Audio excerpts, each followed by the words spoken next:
We ask that you stop the talking. It's only 10 minutes. And give it up for my girl, Hrenchirs!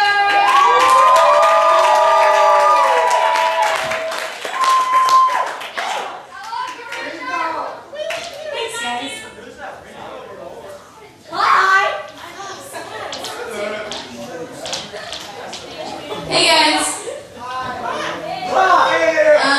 So last week and a little bit before we started talking about this really cool guy. But we'll get to that later. So I got really bored this weekend, and what else did I do? I decided to go ahead and go online and check out kind of like movie spoilers. And I was reading about this character that I thought was really cool, so I thought I'd share him with you. So there's this guy, he's middle-aged, whatever. Nobody thinks anything of him. Think like Clark Kent, only 10 times cooler than Superman. Okay, so this guy was walking through this crowd, and like, he's kind of a big deal. He's pretty famous.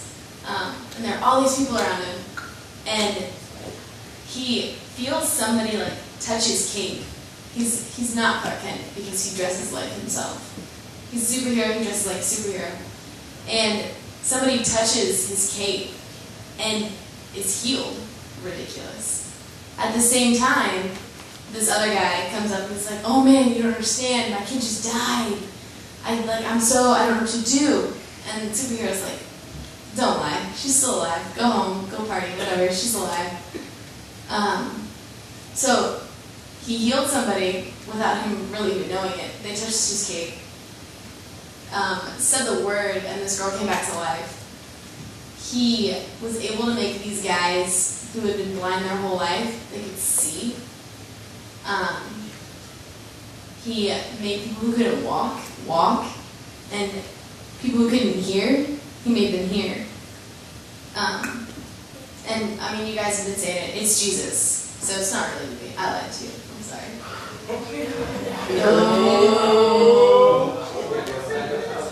But, so, I really want to talk to you guys about this Jesus character. Because a lot of people think he really is just some character, like, he's nobody. Nobody who can do anything for me, at least.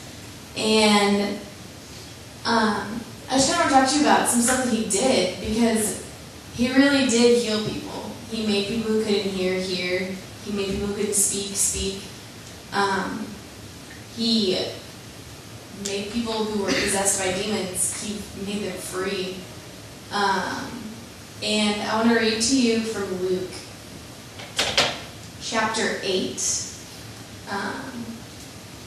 starting in verse 40. It says, now when Jesus returned, a crowd welcomed him, for they were all expecting him. Then a man named Jairus, a synagogue leader, came and fell at Jesus' feet, pleading with him to come to his house, because his only daughter, a girl of about 12, was dying. So that's the girl who he brought back to life. As Jesus was on his way, the crowds almost crushed him. Okay. I don't know how many of you have ever been in like a crowded place, but think about that. Like, we have a lot of people in here right now. Take all of you all and multiply that by 5 in this same room. Like, you're going to be crushed. That's what Jesus was feeling. And a woman was there who had been subject to bleeding for 12 years, but no one could heal her.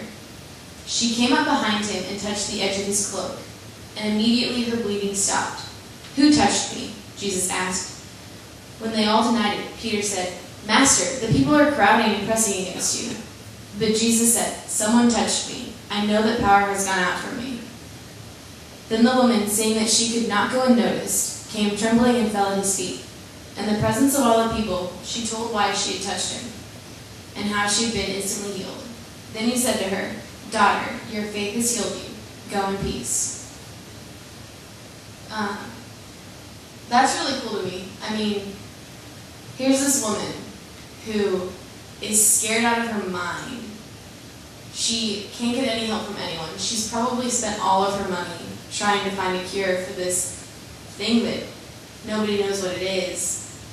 And because of her faith, she went up behind Jesus without even asking, without anything. And she touched his cloak and was healed.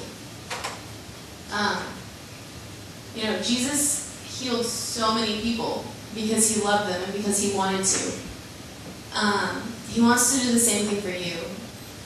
He wants to come into your life and he wants to heal the things that are broken. A lot of the time we try and be our own superhero. And, we try and think, oh, I can do it by myself. But let's be honest. I know my life was a mess when I was trying to be my own superhero. And it didn't turn out so well for me. But Jesus is a different kind of superhero. He'll always be there for you, and he wants to fix the stuff that he can. And he can fix them if you just let him. I've got a little something for you to listen to.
If you never try